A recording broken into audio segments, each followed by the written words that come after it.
WhatsApp university syllabus. దీన్ని follow అయ్యే వాళ్ళు మనం చాలామందిని చూస్తూ ఉంటాం, అంధభక్తుల్ని. నరేంద్ర మోడీ గారు కూడా వాట్సాప్ యూనివర్సిటీ విషయాలే ఎక్కువ చెప్తుంటాడని మరొకసారి రుజువు చేసుకున్నాడు. నిన్న ఆయన ఏమన్నారంటే, ఈ భారతదేశంలో ఉండే విమానాశ్రయాలన్నీ ఒక కుటుంబం వాళ్ళ పేర్లతోనే ఉన్నాయి అని చెప్పాడు. అయితే విమానాశ్రయాలు ఎక్కడెక్కడ ఏ ప్రముఖులతో ఉన్నాయి, ఎప్పుడెప్పుడు ఏర్పడ్డాయో బహుశా ఆయనకి తెలియకపోవటం వల్ల, లేదు వాట్సాప్ యూనివర్సిటీ విషయాలే ప్రజలకు చెప్పాలని ఆయన అనుకోవటం వల్ల అట్లా మాట్లాడుంటారు.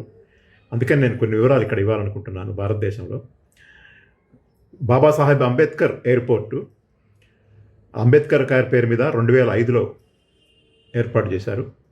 2008లో ఆయన చెప్పినట్టు రాజీవ్ గాంధీ ఇంటర్నేషనల్ ఎయిర్పోర్టు ఒక కుటుంబం పేరు మీద అన్నారు కదా, అది ఆయన మరణించిన తర్వాత పెట్టారు, ప్రధానమంత్రిగా చేసిన ఆయన చెప్పినట్టు ఇందిరాగాంధీ పేరు మీద ఎయిర్పోర్ట్ ఉన్నమాట వాస్తవం. అది 1986లో పెట్టారు, అది ఢిల్లీలో ఉంది. ఇవి రెండు మినహాయిస్తే బహదూర్ శాస్త్రి ఎయిర్పోర్టు అది వారణాసిలో ఉంది, ఉత్తరప్రదేశ్. నేతాజీ సుభాష్ చంద్రబోస్ ఎయిర్పోర్టు కోల్కతాలో ఉంది. చివరికి వాళ్ళ వీర సావర్కర్ పేరు మీద కూడా ఎయిర్పోర్ట్ పెట్టారు, అది పోర్ట్ బ్లేర్లో ఉంది, అండమాన్ నికోబార్. అట్లనే షహీద్ భగత్ సింగ్ పేరుతో ఒక ఎయిర్పోర్ట్ ఉంది, అది చండీగఢ్లో ఉంది, అది 2011లో పెట్టారు. అలాగే దేవి అహల్యాబాయ్ హోల్కర్ ఇండోర్లో ఉంది, ఆమె పేరు మీద 2011లో పెట్టారు. అదేవిధంగా వీర్ సురేంద్ర సాయి ఎయిర్పోర్టు 2018లో జార్సుగూడలో పెట్టారు. జయప్రకాష్ నారాయణ ఎయిర్పోర్టు 1996లో పాట్నాలో ఉంది, ఆయన పేరు మీద. అట్లే మహారాణా ప్రతాప్ ఎయిర్పోర్టు ఉదయ్పూర్లో ఉంది, అది 1997లో పెట్టారు.